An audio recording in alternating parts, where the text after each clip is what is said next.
Greetings from Colorado. My name is Steve Gibson, and I'm finishing up my practicum in the Masters in Public Health and Nutrition core. I did my practicum. I developed a standard operating procedure for food complaints. I currently work for the University of Colorado in campus dining services. Next slide. Last November, there was a press release by the Weld County Department of Public Health about a typhoid fever outbreak in Firestone, Colorado. Firestone is located just 20 miles from Boulder, so that kind of threw up a red flag for me. So I did some investigating to see if Campus Dining Services had any protocols or procedures to handle outbreaks or illness complaints. And we don't. So, next slide. I drew up a proposal and presented it to the manager of food safety. Her name is Nicole Grisham.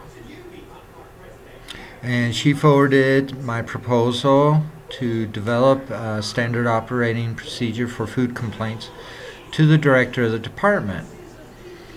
And the proposal was accepted, and my internship was authorized after meetings with my supervisors. Next slide. First thing Nicole and I did were to set up milestones with dates and project milestones that needed to be accomplished. Towards the end, after I did the presentation to the food safety team, it was determined that they would like me to introduce the new SOP at the all-staff meeting in May. So now I'm in the process of working on a second PowerPoint presentation for that. There'll be 300 people, 4 native languages, English, Mandarin, Spanish, and Nepalese. And there'll be simultaneous translations going on, so it's going to be interesting. Next slide. Steps in designing a procedure or program. The first is to identify the community to be served or that will benefit from the procedure and assess the community needs. Second is to establish the purpose and objectives of the new procedure. The third is to identify the stakeholders, including the participants of the procedure. Fourth, identify the elements of an effective procedure, and in this case, procedure for food complaint system. Fifth, assess the actions and resources necessary to implement and maintain the new procedure. Then sixth, identify the desired short, mid, and long-term outcomes. And seventh, set up a program management evaluation plan. Next slide. All right. The elements of an effective food complaint system consist of a clear policy by which the procedure is implemented and enforced. The procedure needs to be clearly defined with logical steps.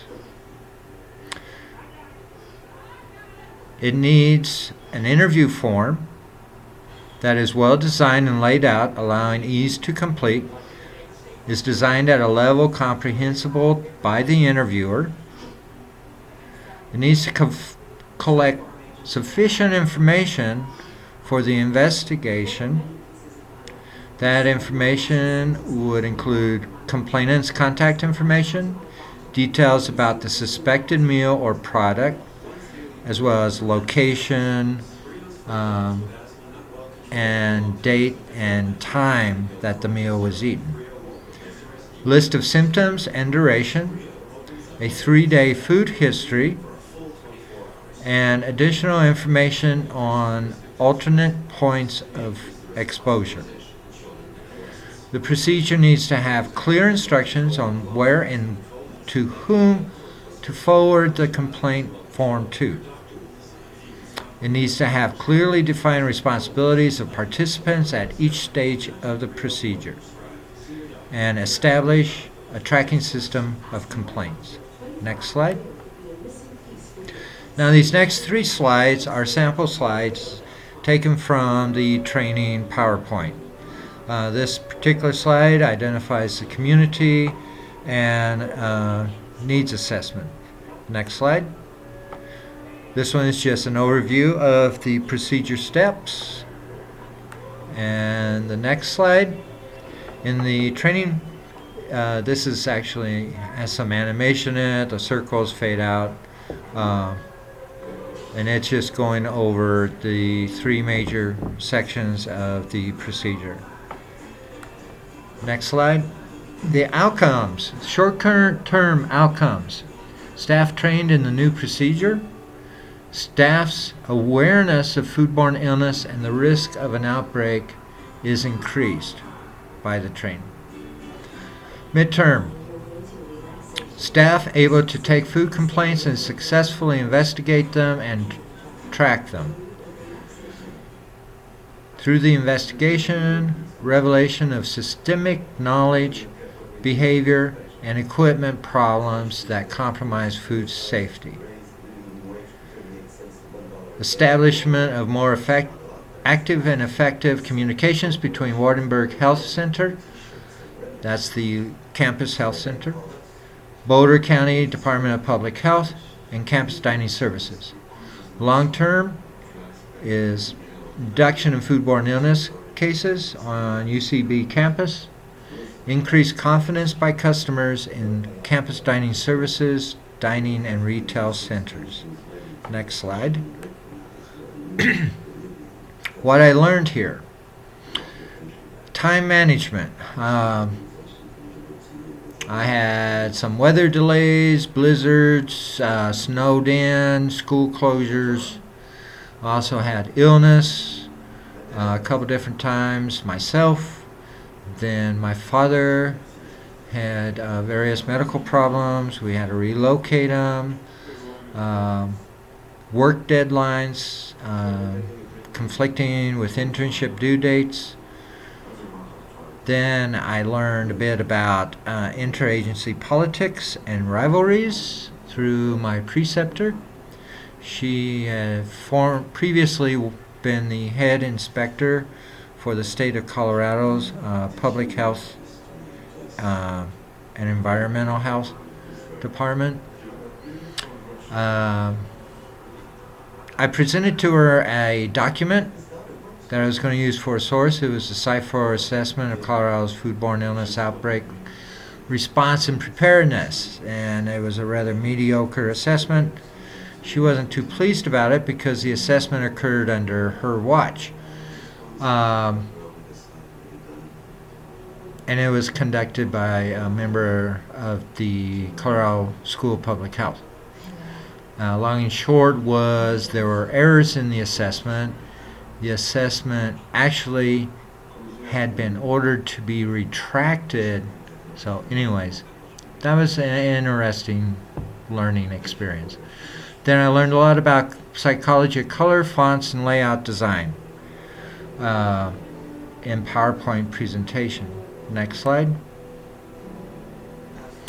In the future, Nicole Gresham wants me to do the introductory presentation at the all-staff training in May.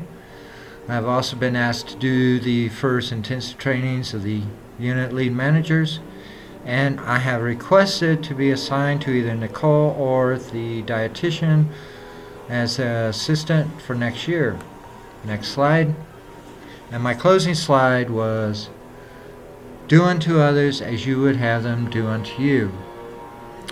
No one wants to go through the extreme discomfort of food poisoning, which is why we have these procedures and maintain our high food safety standards. It is really nice getting to know some of you. and learning from you. Well, I'm signing off for now.